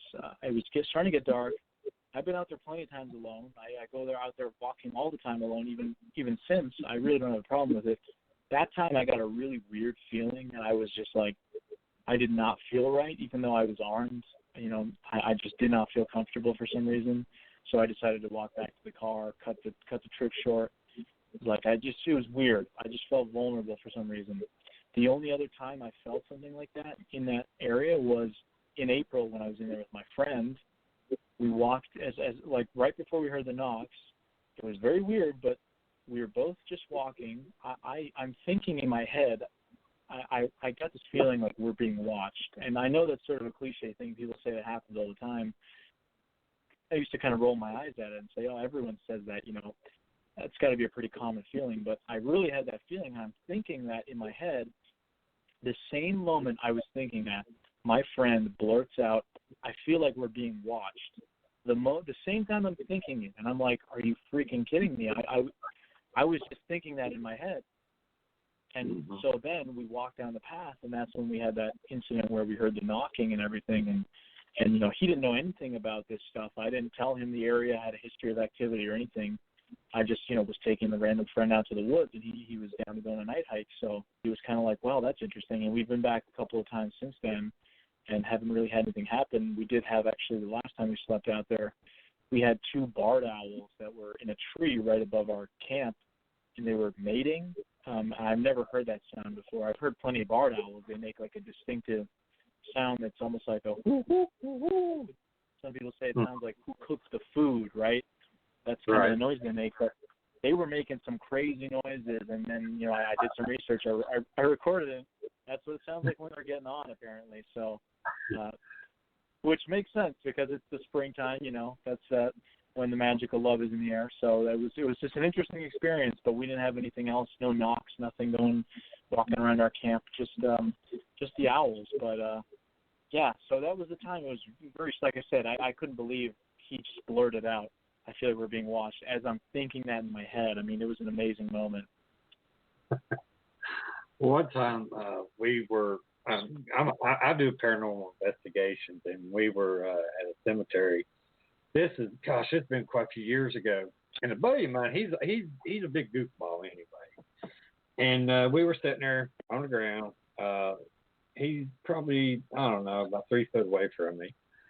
It's 2:00 in the morning. And all of a sudden you hear thump, thump, and I look beside of us, and there's a rock rolling on the ground. Oh wow! And he looked at me with because he had his flashlight on it, and I had mine on it. And he looked at me, and he's like, "Where'd that rock come from?" I'm like, "I don't know." And then all of a sudden, with their lights, pointing at each other, you can see another one just shoot right in between us and go boom, boom. He's like, "Who the hell's throwing rocks at us?" I said, "Probably that's a something. Bigfoot." That people report that across the country. Do what? I'm sorry. No, people report that sort of thing all the time. The rock throwing. That's a pretty common thing that's reported in a lot of cases around camps and that sort of thing, where people think that they'll just have rocks. I mean, the guy, like I said, the property owner, he had rocks thrown at his house. One was actually thrown like near his face when he was looking out a screen window, just sort of hit the window, that kind of thing. It's one of those things. Some people think perhaps it's an intimidation thing. Maybe it's just kind of like a get out of here. I've heard people thrown in their direction and never hitting people, always like missing them. I even heard of a story here in southern New Hampshire where a guy claimed that he was getting rocks thrown in his house, so he picked one of them up, wrote a number on it with a pen or a marker or something, threw it back in the woods, and shortly after that, that same rock came flying back towards the house. So, I mean, I don't know.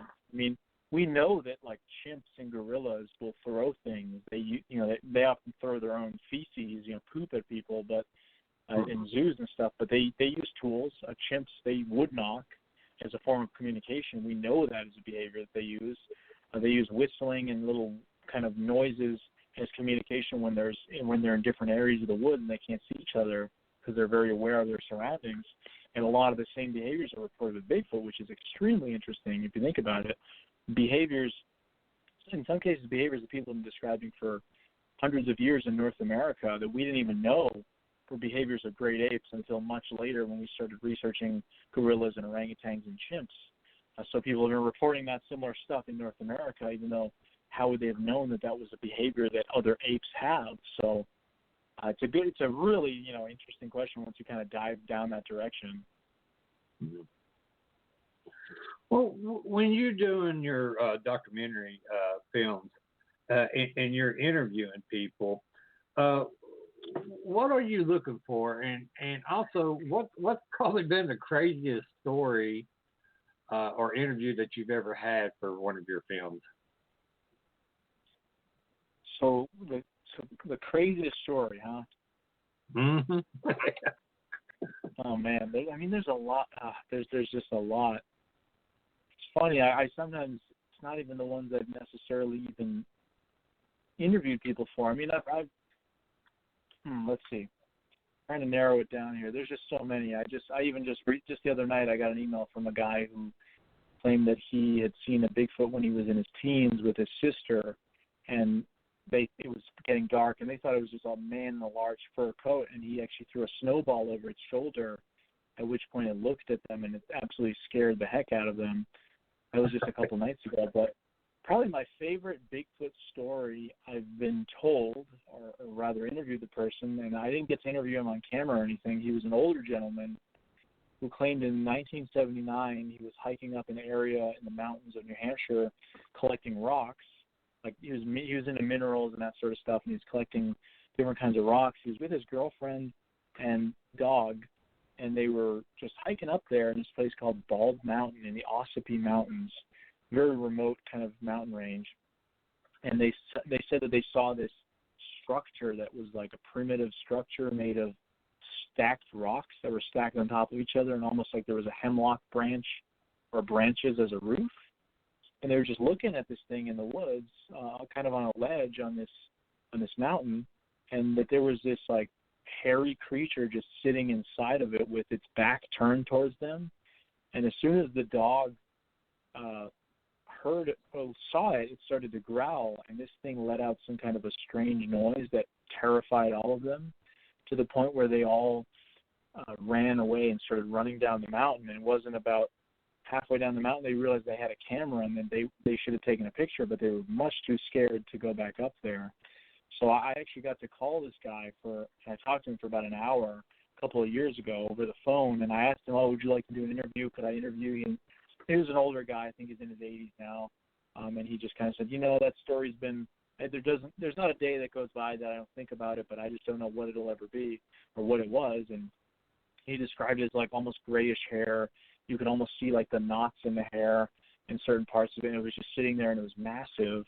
And it took him about a year to get back up to that spot, the courage to get back up there. And he said he went back to the same spot, and there's absolutely nothing there. There's not a trace of this structure. And I guess the reason why I say that's one of the craziest Bigfoot sort of stories is because most of these Bigfoot stories, you're just seeing an animal. This one, he actually saw some sort of a structure. I mean, I don't know if the creature built it, or maybe some kids or somebody built it, and then this thing was just happening to use it. I don't know. I mean, and I don't think he knows either, but it just looked like a primitive sort of structure, and this thing was in there. And he says that his girlfriend then afterwards was at a local library and was doing some research about that area. It was an area called Connor Pond, where there is a very remote, even to this day, you need like a four-wheel drive or a truck to even get up to this pond, because it's just a terrible back road getting up there, no way to get up there. And I've been up there once, and like I said, it was probably just as bad in the 1970s as it was in the 1870s to get up to this pond.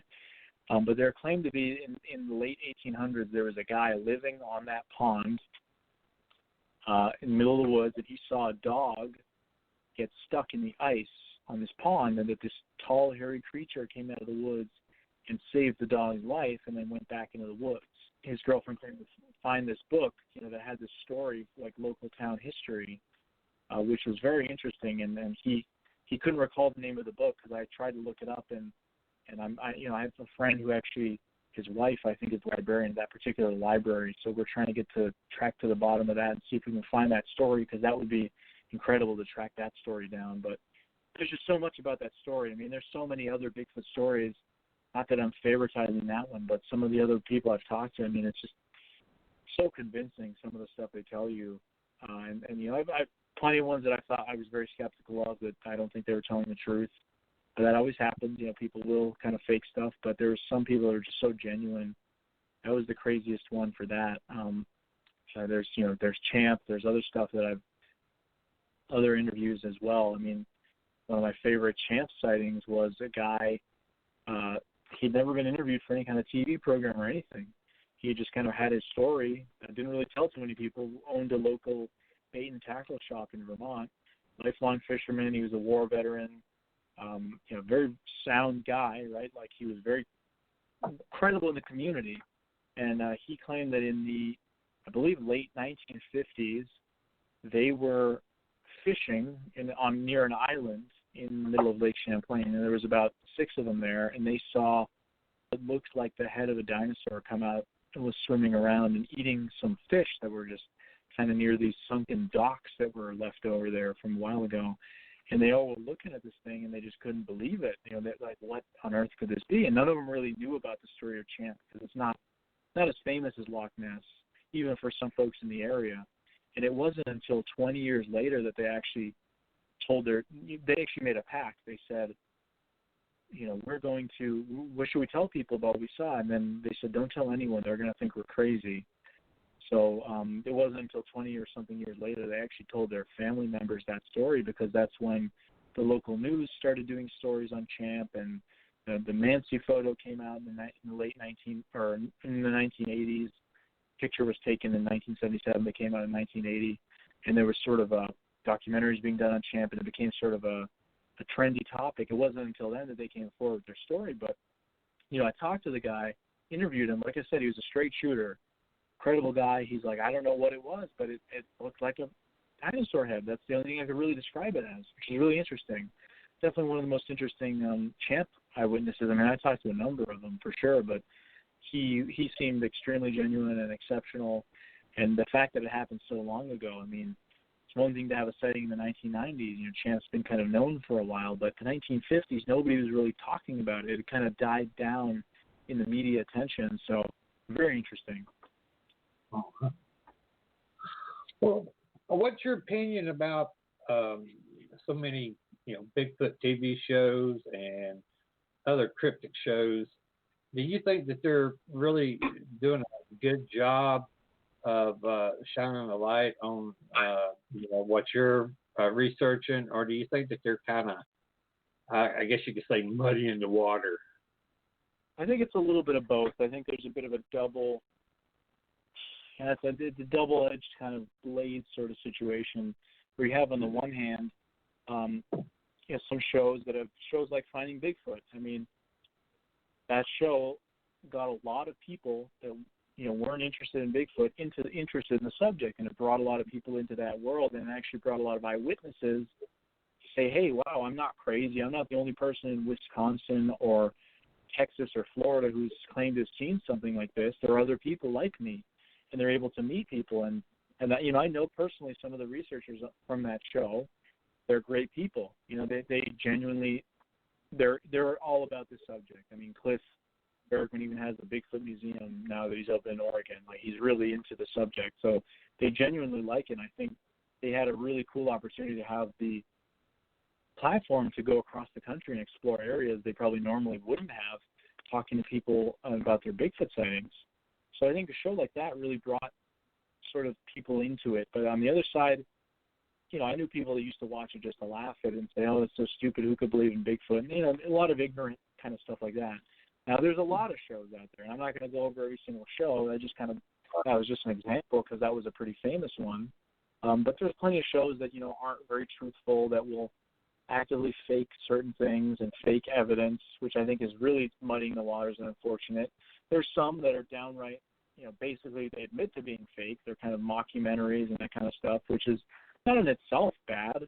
I just think the problem is there's some people who maybe don't understand that it's not real, thinking that it is real. That's sort of the issue, I guess. But, if you're looking for honest, truthful content about this kind of stuff, I don't think TV really produces it anymore like it used to. There used to be great documentaries that I'm sure you watched when you were younger, and I watched when I was younger. We're talking about the In Search ofs, Animal Aspects and stuff that really, they kind of treated the subjects with a sort of respect that I think is lacking these days. Nowadays, it's all about reality TV. It's all about, they don't really care so much about the subject. They don't care about the cryptids. They care more about the drama, which means ratings, and getting more views. That's basically what it's all about nowadays. And I think that's why you have people like myself, Small Town Monsters, other crews that have kind of come out of just independently doing documentaries about these subjects because we care about the subjects. We care about the field. We care about the people that are having these sightings. They're not crazy. A lot of these people have problems the rest of their life because they claim to have seen a creature that everyone says doesn't exist. Yet, why would they want to have that kind of sighting? It, ruins their life in a lot of cases. So, it's not like they have anything to gain a lot of times with those kind of experiences. So, what is going on and trying to get to the truth, I think that's where more of the independent sort of minded folks try and come in and find an explanation for things, or just a lot of it is a personal journey into this subject. So TV, I don't think, is really, unfortunately, a good place anymore to turn to the truth or people that care about these subjects, which I think can be too bad. Now, that being said, plenty of documentaries out there that still interview researchers that are into these subjects and try and present some sort of a balanced picture, which is fine. But I think there's just so much reality TV stuff. That's why people are starting to move away from it and more towards the independent documentaries and the things that actually are done almost like content created by people who are interested for people who are interested. So it's like if I was creating a show for myself, this is what I would want to do, and then hopefully other people would enjoy it too. That's awesome. And I do appreciate you coming on the show, Aleksandar. I know that people like you, spend a lot of time out in the field and speaking to a lot of people and doing your research, and it's amazing. And I know with the coronavirus, it kind of hampered people from doing a lot of traveling as far as conventions and so forth. But yeah. Definitely, that was definitely a big hit. Like I said, my film on the Lions of the East just came out. I was supposed to have the premiere March 14th, and that's right when big events are being canceled. And I had all these events canceled, but out of that, you have to have some good stuff that comes out of it. I started a YouTube live stream show where every Monday night I talk to a researcher, whether it be about Bigfoot or other topics. You just do a sort of live stream kind of thing, and people were all stuck at home for a while, so people were tuning in, and you got other projects. And now as the things are starting to kind of get more normal, I guess, people are starting to come out. But I think the biggest thing for me with the whole coronavirus was, like I said, the fact that I was working from home. I was able to get out to the woods almost every day and really start investigating this area with this activity. And it was kind of like a blessing and a curse in a way, because even out of the bad situations, you got to have a positive outlook, because as bad as it was to miss, half a dozen events in March and April alone, including premieres of my own film and screenings and library talks and conventions where I was going to see friends that were from across the country that you only get to see once or twice a year. As bad as that was to miss all that, at least we still were connected online, and we were all able to kind of focus on our research, whether it be writing a book or working on a documentary or putting together a show or just getting out into the field a little more. I think it was, for a lot of people, it gave them a little bit of extra time and a little bit of an escape from all the craziness of having to worry about how are you going to pay the bills, are we going to get this stimulus check, what's going on, or is everyone going to be healthy in your family? At least you have a couple extra hours to get into stuff that you're passionate about. I think that's really important. That certainly helped me pull through a lot of the times, and I know it helped a lot of other folks as well. Yeah, it did me too. My book came out just, February 28th, right before it all hit real bad here. And I've been trying to promote it a little bit, but I ain't been no big deal about promoting it because I know everybody's got, things right, 42 million people ain't working, so I'm not, I feel kind of bad asking somebody, you want to buy my book when you ain't got a job? Yeah, I know it's tough. That's exactly what happened with my film, and I kind of was like, well, put out a digital version so at least people can kind of watch it a little bit and check it out there for a fraction of the price that a DVD would cost. Just it's something, because we all ultimately, you've got all these big corporations that are making a lot of money during this time period, Amazon and these kind of folks, and it really is the small businesses and the little guys that are hurting. So, I try to support those friends and creators that do that kind of stuff, and it's always nice to get that support back. So, we can always make sure that we're all still here when the dust settles, so to speak. Well, that's true. Well, this is a question I normally ask everybody, and I'm going to go ahead and ask you, but I know it's going to probably be not that much, but what's your plans for the rest of 2020? Now, as far as the projects now, I'm sure you like you said, you're keeping yourself busy, but you got any other projects you're working on that you can talk about? Yeah, definitely. So, I mean, like I mentioned, my YouTube channel is called Sasquatch Out of the Shadows, and that's actually I've been doing documentaries, just short documentaries and interviews with witnesses since 2016 on there. And just April is when I started the live stream show, and I have different guests on, all kinds of stuff every week. Try to do it every single week. So that's a good place to check out Bigfoot stuff. I'm going to keep doing work on there. I've got a couple other projects. One is called Chasing Legends with a friend of mine, Nash Hoover, out from Wisconsin, and his crew. We actually just did a Kickstarter and got 100% of our funding within a week for season 1 of the show called Chasing Legends, where the plan going forward is that we're going to be going to different locations and investigating cryptids in a sort of hands-on approach, where it's really going to be us on the ground investigating, and we have some pretty cool ones planned. We're hoping to make it to Arizona at some point to do the Mogollon Monster, which is this Bigfoot-like monster that's said to live in the mountains of Arizona. We've also got plans to do the Pukwudgie, actually in Massachusetts. That's already been done. We already filmed that. That's ready to go. We have plans to do Lake Champlain Monster, hopefully in the fall. So again, will be for me just kind of returning to an older subject I'm into, and then hopefully the Rougarou, which is a sort of werewolf-type creature seen in the swamps of South Louisiana. It's an old Cajun story. So those are kind of the creatures we're hoping to look at, and maybe some extra stuff. But that's a project going forward.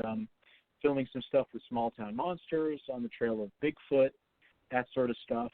We're just trying to keep it busy. And then for myself, I'm hoping to start my book some point soon. I just need to be able to go to local libraries, and the plan is to do a book on some of the Bigfoot legends here in New Hampshire in this area. Nobody's really covered that, so I'm slowly starting that process, talking to witnesses, and I just need to be able to go to libraries across the state to do research, and I haven't really been able to do that. So that's kind of the plan going forward. Awesome. Well, do you have a website or anyway, if anybody wants to contact you for any questions or thoughts or concerns, any way they can get a hold of you? Absolutely, yeah. My website is called petakovmedia.com, and that's spelled Petakov media.com. So that's just petakovmedia.com, all one word. There you can get links to all my films and YouTube channel. I do blog posts as well about a variety of topics, cryptozoology, but also some hiking related stuff, that kind of thing. So just check that site out if you want to see more of my content and get a hold of me there. Email's there. You can message me on Facebook, whatever works better for anybody who wants to talk. So yeah. Alexander, I appreciate you so much for coming on the show, and I'd love to have you back sometime in the near future if you'd be interested. I know you're a busy man and traveling and doing all these great things. Just be careful out there. The world's kind of messed up right now, so please be careful. Absolutely. Well, thanks for having me on. Yeah, I know you're right. The world's crazy, but I think the woods are just a great escape. When I'm out in the woods, I'm away from all the craziness and the people. All I got to worry about is the moose and the bear and the Bigfoot. That's about it, and I'll take my chances with that over people. Well, and that's what I love about where I live. I ain't got to deal with nobody. I'm in the woods. I'm in between two mountains. So I've been in the city. They're great. I'm not saying anything bad about cities, but I love my country. I love my mountains, and I'm happy there. Oh yeah, I'm right there with you. That's for me. It's the same. It's the woods or nothing. I mean, the city's fun to visit for a little bit, but I used to live in New York when I was a kid. Never again. So I'm fine with the way it is in the woods and close to nature. Yeah, me too. I love it. That's right up here behind my house, up on the hill. We have a family cemetery, and like I said, I was up there today mowing it, and it's just such a beautiful sight up there. And I was telling Mom after I mowed her yard, I said, I know you're going to think I'm crazy, but I said, just spend eternity up there. I said, that's going to be awesome. She's like, quit talking like it. I'm like, you're missing the big picture, Mom. It's enjoy the view forever. That's right. Well, awesome. Again, thank you so much for coming on the show, man. I appreciate it. And like I said, anytime you want to come back in the future, just, either let me know or I'll give you a yell and we'll work it all out, because I love and learning from speaking to you and people that do research and work so hard like you do. Absolutely, yeah. Maybe in a little while here, after I've maybe found some new things, gotten some new things under my belt, be happy to come back. Okay, sounds good. Well, you have a great night and a great weekend coming up. And like I said, be safe, man. Thank you. You too, Ron. You take it easy, man. You too. Thanks a lot. Bye-bye. Bye-bye. Well, I want to thank Aleksandar for coming on the show. Like I said, people like him that does this research and works so hard, traipsing across the country, around the world, and taking some big risks to get us information. My hat's off to all of you all, and especially Aleksandar. And for next week, we have, let's see here, Thursday, June 11th. That's right? Yeah. Okay. Keith Linder. He has experienced demons in his house in Seattle, along with paranormal and poltergeist events. So that's going to be interesting. I'm excited to speak to him and let him tell his story. And like I was telling Aleksandar, the world's changed quick. Please, everybody be safe out there. You got the corona, you got riots, you got looting, you got a president who don't know how to hold a Bible, and I don't mean to get political on that, but come on, people. Things got to change. Things are going to change, whether you like it or not. And,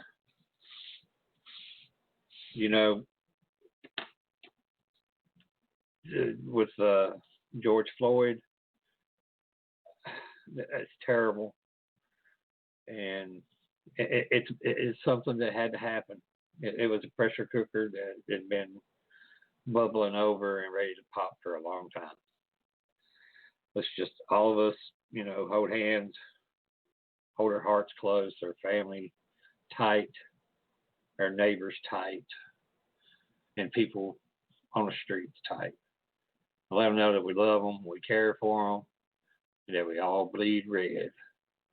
And right now, we all stand together for these injustices that's happened to so many people. But thank you all for listening, and I'll be back here next week. Everybody have a great weekend. Let me see.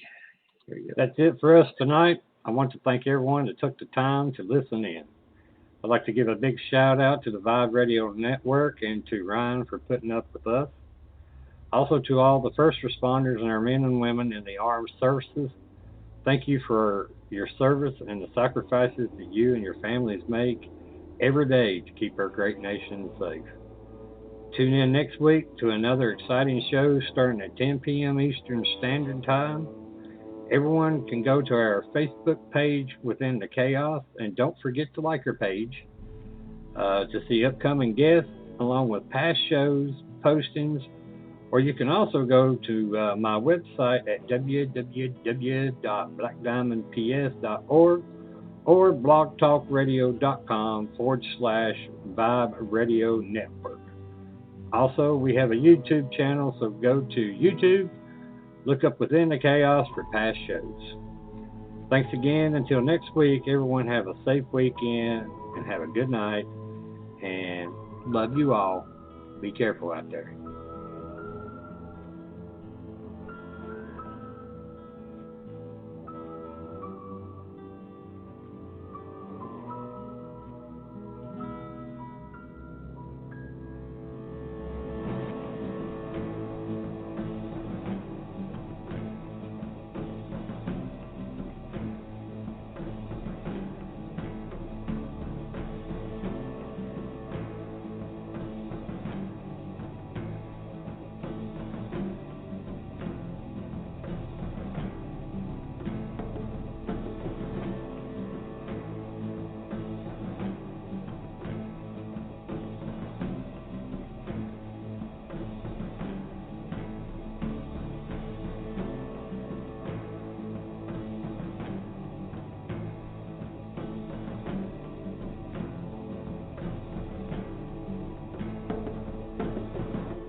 I'm sorry.